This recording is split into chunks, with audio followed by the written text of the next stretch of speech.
Every sit, we get a little better at seeing things as they really are. We get a little better at permeating the boundaries of our self, our ideas of who we are, and letting big mind leak in or letting us escape through the side exits. And the more we do it, the easier it is to recover that big mind perspective. Because in that big mind perspective is where everything exists. The answer to every problem is there. There are no boundaries. So there's no distinction between question and answer. I saw a note here from Mutsa Dino, who's sitting with us at 3 a.m. in Australia. Welcome. I want to read this quote again, now that we're all fresh from bathing in emptiness. To allow oneself to be carried away by a multitude of conflicting concerns, to surrender to too many demands, to commit to too many projects, to want to help everyone and everything is itself to succumb to the violence of our times. Frenzy destroys our inner capacity for peace. It destroys the fruitfulness of our work because it kills the root of inner wisdom, which makes work fruitful. I've actually had a lot of, well, like almost everything else, all these kind of criticisms and things pertain first and foremost to myself. I tend to be such a person, carried away by a multitude of conflicting concerns, trying to take my vow to save all beings and translate that into too often saying yes to things that may or may not be simple, may be important to someone else.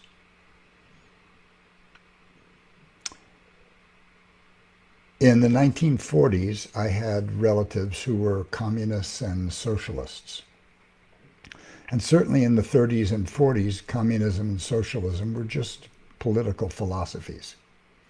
It wasn't until after World War II, when the Allies realized that they would be in combat with Russia for the world's resources, that they began a concerted campaign to turn the American public against communism.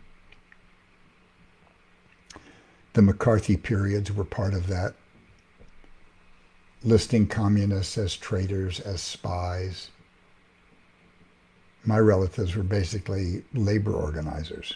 They were union people. They were fighting for a better deal. They were swept away by the high-sounding ideals of Marx and Lenin, in the same way that many Americans can be swept away by the high-sounding ideals of the Constitution, no matter how far from fulfilling them all it may be. It's a beacon, it's a hope around which people organize themselves. But government and politics often works in kind of a crude fashion, and so they basically wanted to make communists the enemy. And so for people who'd never read Marx or Lenin or thought of socialism or anarchism or Kropotkin or any of these people, they were just listed as evil. We took all the unrecognized sides of ourselves, our aggression, our cunning, our cupidity, our envy, and we put it on communists and socialists. So when I see Bernie Sanders speaking, I see one of my old uncles, dropping chop in his lap and eating a bagel and talking about, that Stalin, that was a man. And they were betrayed by Stalin. They were betrayed by the American government. But many of those people, in dedicating themselves to these great ideals, abandoned their children. And then I did the same thing in the 1960s, in the fervor of being against the war and the fervor of inventing a culture that would be more compassionate and more humane. That became a kind of overriding concern, and in many cases, I left the raising of children to their mothers or the group of women that I lived with communally, who actually were a source of wisdom, taking care of the children, making sure everybody was fed and in good order. But when I read this Thomas Merton quote, this all comes back to me. And it comes back today because at this time in particular, every time I my email, there are desperate pleas for something that's critically important. The environment, indigenous people, the barrier reef is 80% dead, the largest living organism on the planet. We're still pumping 35 billion tons of carbon into the air every year. We've raised the temperature 1.85 degrees. And all the hurricanes, all the fires, everything comes from that 1 degree centigrade rise. We're moving toward 2. And the science tells us that in the mid-century it'll be 3 degrees. We're working toward making the planet unlivable. And so it's hard not to read these facts. It's hard not to see the assault on our institutions. It's hard not to want to go into overdrive and to feel that one's own personal concerns are meaningless next to the scale and the scope of what has to be done. But I would say Merton is reminding us that that's a mistake. When you travel on an airplane and they give you the warning on the little movie about the oxygen masks coming down, they tell you to put your mask on first. Because people could be so frightened trying to get their children in a mask that they'd run out of air and they'd faint. They'd be helpless. So it's a fine line to determine when is taking care of oneself selfishness, when is it indulgence, and when is it critically necessary. Well, one of the ways that I think about it, actually I was introduced to this way of thinking by a wonderful psychiatrist I used to see once a month into my 60s. He was such a brilliant guy. And he told me that there's a scale, there's a psychological scale that oscillates between absolute narcissism and absolute selflessness, between Donald Trump and Mother Teresa. And he said to me, I worry about you a little bit because you're too close to the Mother Teresa end of things. And I said, well, what's wrong with that? And he says, humans have an unconscious balancing mechanism. Some way, somehow, during the course of every day, they ask themselves, did I receive as much as I put out? And if the answer is no, it can lead you to depression. It can lead you to unhealthy states of mind. So he gave me an assignment. He said, you couldn't be Donald Trump. You couldn't be Hitler. It's just not in you. He said, but we need to push you a little bit in that direction to get you more balanced. So here's your homework. Every time you think of doing something for yourself, if it doesn't make you feel a little guilty, it's not enough. And that was really a terrible thing to say to me because I'm one of those people that's tempted to say, well, golly, I have 2 shoes and that guy doesn't have any. So why don't I give him one? It's just the way I was raised, the way I am. And so I've had to struggle with that. struggle with what's actually taking care of myself, and also what's actually helping people. I'm not sure how helpful it is every time we sign a petition. I'm not sure how helpful it is every time we post something that's bothering us or upsetting us on Facebook or on social media. Because what we're doing is we're generating a climate of anxiety. We're generating a climate. And curiously enough, it's exactly the way the internet is designed. The internet is designed to hook our attention with fear, curiosity, interest, anxiety particularly. That's how they hook our attention. That's how they make us click on something. And when we click on it, they get data points about us. And I read in an analysis of Cambridge Analytica that every person in the United States has 5,000 data points about them that are known and purchasable. So if people want to tailor ads to gun owners with extreme right-wing tendencies, they can tailor pieces. They can buy that audience from Facebook, and they can put things under their noses as if they were news dispatches, because a lot of people get their news off Facebook, social media. So it looks like something is coming out of the ethers that everyone knows, but in fact it's been designed for grabbing your attention. And this is how the Russian bots work.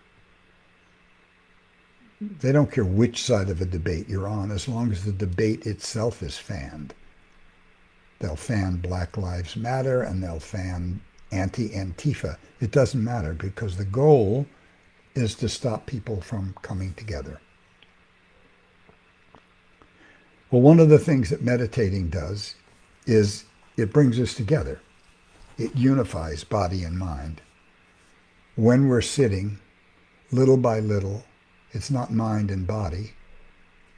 Everything is included in mind-body, the mind/body. It's one thing. It's not a dualism. And from that unified perspective, we get a deepened center of gravity. We get a sense of calmness in which we're unafraid to see the world as it is, as it actually is, not through the filter of our ideas and the way we want it to be. So I would argue that it's a pretty good practice to try to check yourself from operating too impulsively. I think I said once, I would rather make sandwiches to give to the homeless than I would give a speech to 10,000 people about world hunger. Because the making of sandwiches can be modeled. People can see it and they can copy it. Well, it's also true of calmness. It's also true of kindness. It's also true that don't lose your center of gravity or your emotional poise. People see it and they calm down. And it's like turning the heat down under a boiling pot. It's about to boil over the edges.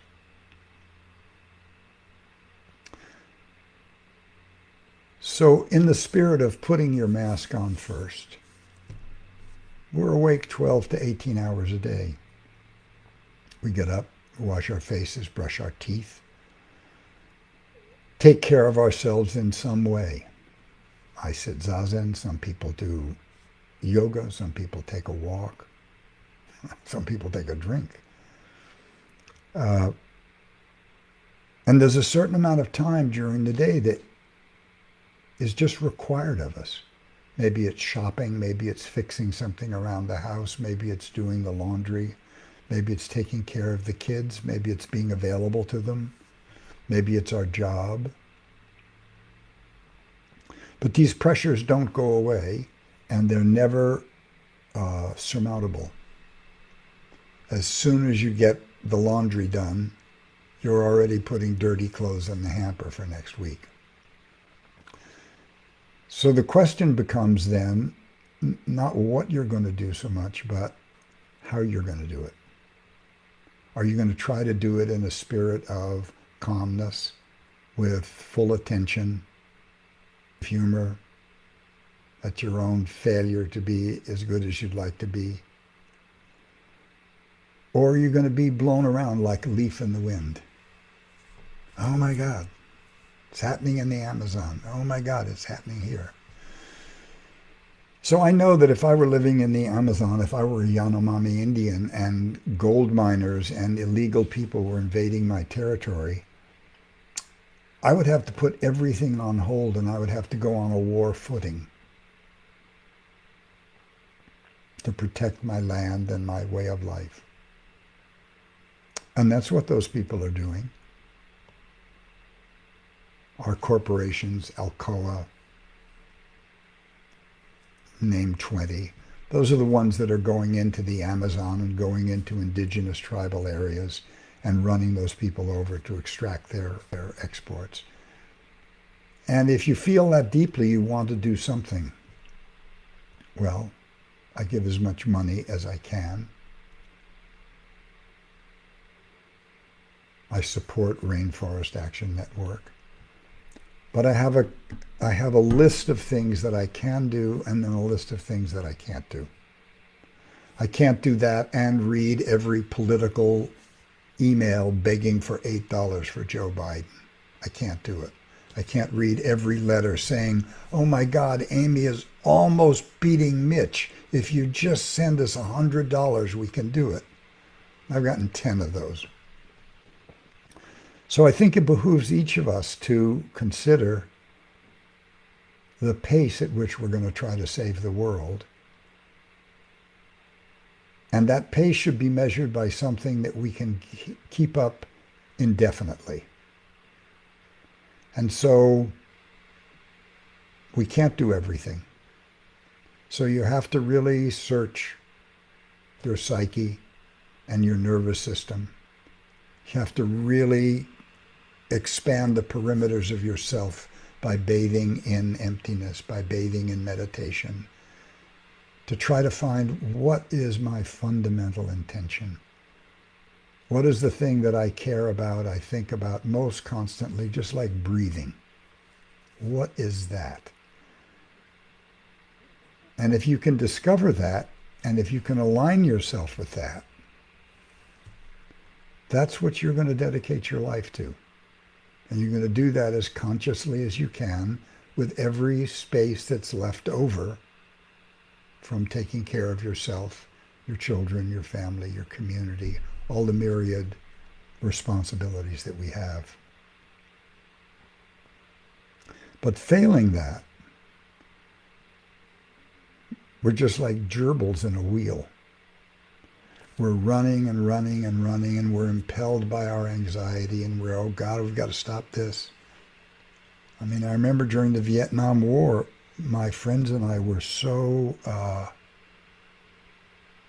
wounded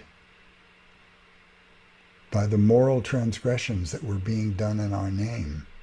Seeing pictures of children on fire, people thrown out of hillers. It was unbearable. And it pushed us off center in many cases. It pushed us so far off center, made us so certain of our moral certainty, that we delivered the country to Richard Nixon because we forgot who the audience was. The audience was not Richard Nixon. The audience was the rest of the population. Those are the people that we're addressing. And nobody listens when they're being screamed. If I were in charge of the theater of protests today, I would have them be silent. I would have every dress in their Sunday best. And as soon as somebody got out of line, I'd have everyone sit down so that it became immediately clear who was perpetrating violence and looting and who wasn't. Because the audience is the American people, the people between the Alleghenies and the Sierras, normal, everyday folks who are deciding who's on my team and who isn't.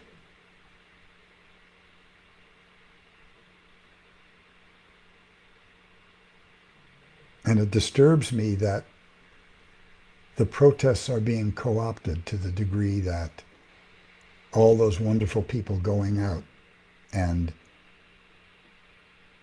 showing up for racial solidarity and racial justice are having their messages taken away from them and shown on TV at the Republican convention. Makes them look like hooligans and violent people and angry people. Very hard to do when you're sitting down. Very hard to do when you're not raising your voice. I'm reminded that during the earliest civil rights movement, late 50s, early 60s, black folks dressed for church. And the only time they raised their voices was when they were singing. And it made the line in the sand indelible. So those are the kind of questions that I think we have to ask ourselves. No matter how grave the situation, no matter how urgent, what can I do in one lifetime? Part of my life is already co-opted.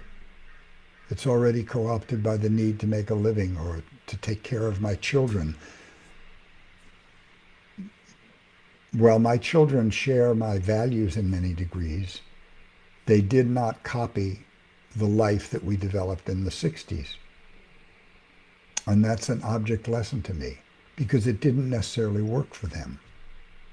Many times they felt abandoned, or they felt they were in chaos, or things were crazy. Lucky my kids turned out as well as they did.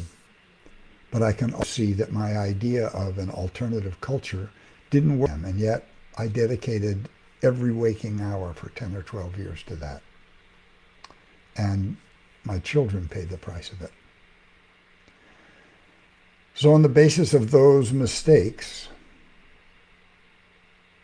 I'm reading this Thomas Burton quote and saying, there's just so much we can do. And the real trick is to do something that's replicable so that other people will pick it up and follow it. That's the logic behind the Buddhist vow to save all beings. Beings are numberless. I vow to save them. That's the first line. Beings are numberless. I vow to save them. But you can say it's impossible. You're never going to know everybody. You're not going to live that long. But no, the logic is, by dedicating my life to that, person after person, trying to be helpful, other people will see and they will model that. And that's the way that intention gets carried on through time. So I guess that's what I'm asking us to consider and to think about. What is my fundamental intention? And what is the life that I want to model? Is it agitated? Does it have a solid center of gravity? Is it calm? Is it completely concentrated and dedicated to what I'm doing? As conscious as I can be? Or am I just responding to internet triggers? Oh my God, that's awful. Oh, look at the cute little kitty. Oh my God, look at that.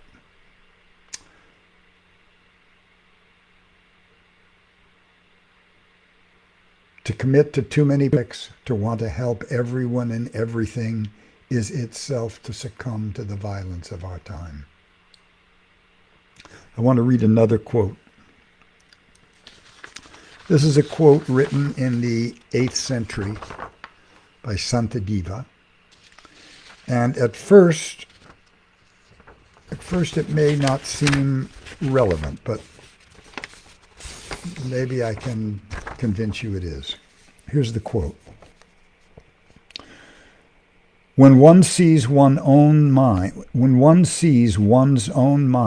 to be attached or repulsed, then one should neither act nor speak, but remain still like a piece of wood. When my mind is haughty, sarcastic, full of conceit and arrogance, ridiculing, evasive, and deceitful, when it's inclined to boast, or when it's contemptuous of others abusive and irritable, then I should remain like a piece of wood. When my mind seeks material gain, honor, and fame, or when it seeks attendance and service, then I will remain like a piece of wood. When my mind is averse to the interests of others and seeks my own self-interest, or when it wishes to speak out of a desire for an audience, then I'll remain still like a piece of wood. When it's impatient, indolent, timid, impudent, garrulous, or biased in my own favor, then I will remain still like a piece of wood. So what I love about this quote is it's a catalog of everything that goes through our minds. It doesn't pretend to be less than fully human. We've all experienced, we all know what those words mean. We've all caught ourselves.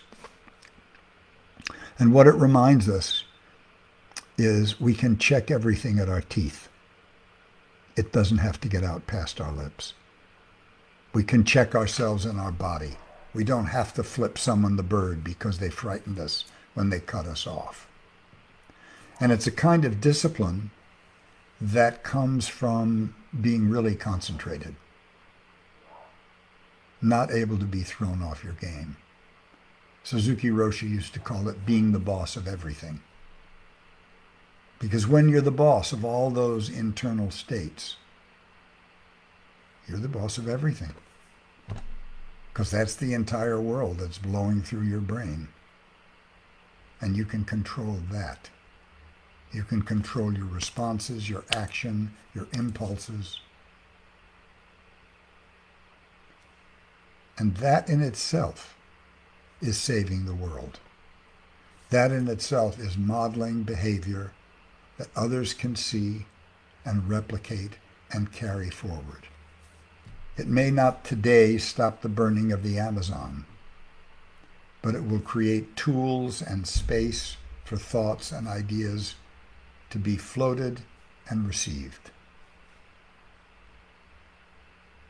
And so, in Buddhist practice anyway, it's based on ideas of great patience, because in the world of humans, that's what we need. Humans are impulsive, angry, vengeful, deluded.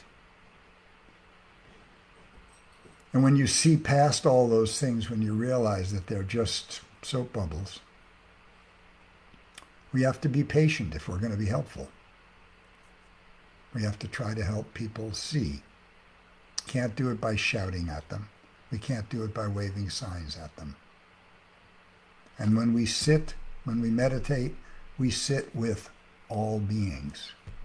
It's a ceremony, sitting with all beings. And whether we know it or not, we live every moment with all beings. And being conscious of that allows us to be conscious of taking care of all beings, with our speech, with our behavior, just what gets past our lips and what doesn't. And we call it a practice because we all fumble. We make mistakes. And just like losing track of our breathing, we try to bring our minds back into good order. So particularly in these tumultuous and dangerous times, the world needs people that can see clearly. The world needs people that are not going to lose their heads. The world's going to need people that see things as it is. And that's a pretty good beginning at addressing most problems that concern us. I have a couple minutes. I'm going to look here and see if there's any questions. Questions.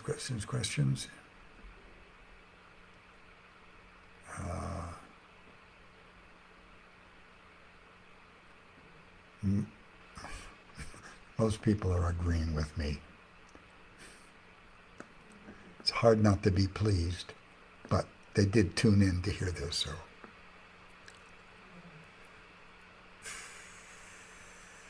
someone who says, I feel the division in my own family. I don't argue my point. I go internal and get quiet. Fighting them doesn't do anything but create a bigger division. I'm struggling. I think we've all had that experience, right?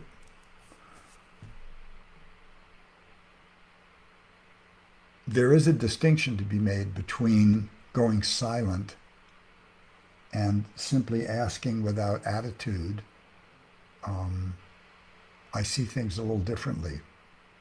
Would you like to hear what I have to say? Sometimes it opens a door. You can't mistake it for sulking. So I would just try it. I hear what you say. I see things a little differently. See if they ask. If they don't, they're not interested in communicating.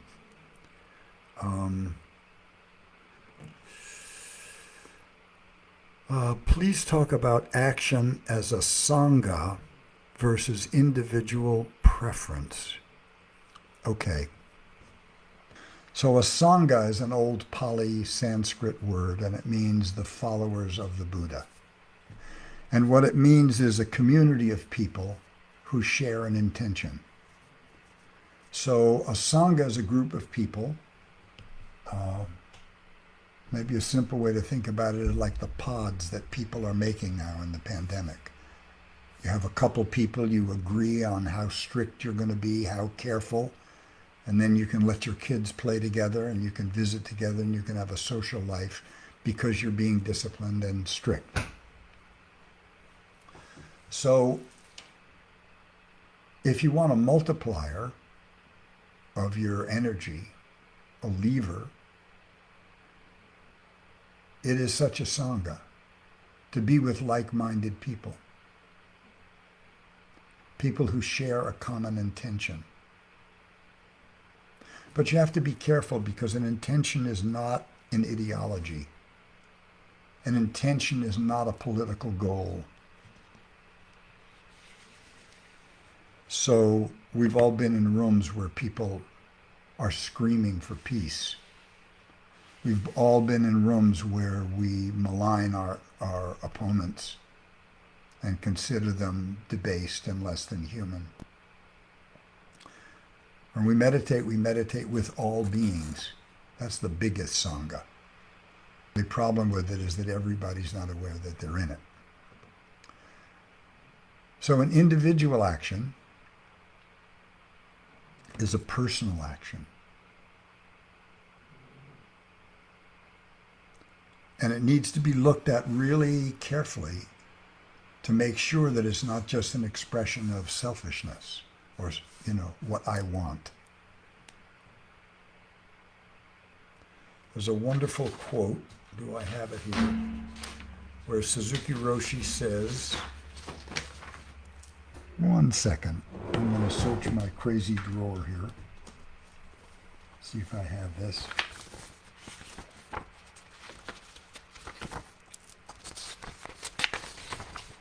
Nope. Anyway, Suzuki Roshi says it's very important to believe in absolutely nothing, in a kind of emptiness that predates all forms, all colors, all impulses, all sensations. It's kind of like the core energy of the universe, which manifests the entire universe. Because if you hold an idea of God or if you hold some idea of the sacred, it's always tinged with the personal. And it always divides in some subtle way. Whereas going back to the largest common denominator, the undifferentiated, like the ocean, going beneath all the little surface waves and stuff, down in the depths of the ocean, it is an undifferentiated mass. Well, that's the biggest sangha. So what spiritual practitioners do is they have these basic tenets that they agree on as a community, as a sangha, as a, I forget what the word for a Christian denomination is. And they try to put those things into practice. And when they're put into practice as a group, if the adherence to the intention is really pure or relatively pure, things move very well. As soon as someone wants to own it or take of it or put their brand on it, things get wonky. So I suppose the other thing that's critical is to find your sangha, to find the people with whom you are in fundamental accord. Not just, we like the giants. Sorry, folks, that's not deep enough. Not just we're Democrats. Not deep enough. Fundamental accord. Compassion, kindness, helpfulness. If you take care of those things, it doesn't matter what the superficial distinctions are. There was a video out a couple of years ago about a woman who went to a Trump rally wearing a t-shirt that said, "I voted for Hillary," and she had a Labrador retriever with her. And people were coming over and talking to her about her dog and paying no attention to the t-shirt, because it was the dog and her relationship to the dog that united them. I thought it was really telling. Politics tends to divide.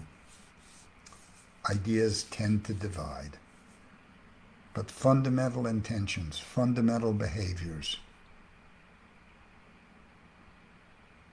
they unite. And that unity is a sangha, or is a spiritual body that's empowered and impelled by deep, deep insights.